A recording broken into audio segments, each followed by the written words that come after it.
در دوره کارهای عبودانی بخشیده به 35 سالگی جشن استقلال دولتی جمهوری تاجیکستان جهت تامین ساکنان به دسترسی خدمترسانی کمک اولیه طبی و سانیتری در دهه خوجاغلطان دهات به نام میرزاعلی وایسف ناحیه واسه بنگاه طبی مورد استفاده قرار داده شد. در بنای مذکور 7 نفر کارمندان طب به کار جلب گردیده وابسته به مراجعات خود در 4 حجره خدمترسانی های طبی برآمده شدند.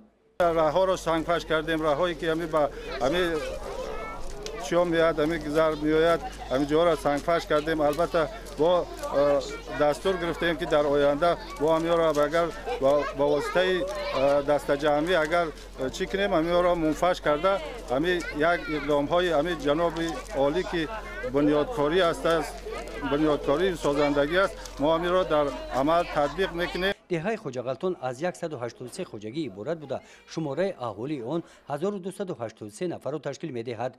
با مورد استفاده قرار گرفتن انشاءات مذکور مشکلات ساکنان این دهه در این سمت حل گردید. واسه می‌رفتیم، خیلی می‌رفتیم. نه هزینه نقد که مثل همین قلبی موشیده مثل ما دیگه اونجا سرگردان نمیشه. انشاءات مذکور با پیشنهاد مقامات اجرایی حاکمیت دولتی ناحیه و جلب صاحبکاران شخصان سخاوتمند دهه و کمک مؤسسه دولتی کمک اولیه طبی و سانیتری ناحیه ساخته شده مورد استفاده قرار داده شد. کارهای ساختمانی انشاءات طول 2 سال ادامه یافت. در ساختمانیان ساکنان محلی به کار جلب گردیدند. همین جوانای همین دهه اومدن پیش ما که همین خیلی ما یک انشاءاتی همین میپون باید بسازیم. ما را دست مرکز سلامتی مبلغ شما یاردم میکنیم، فقط شما پیش بدونین یاردم کنین همین کارا کنیم. در حقیقتا همین کار به انجام رسید.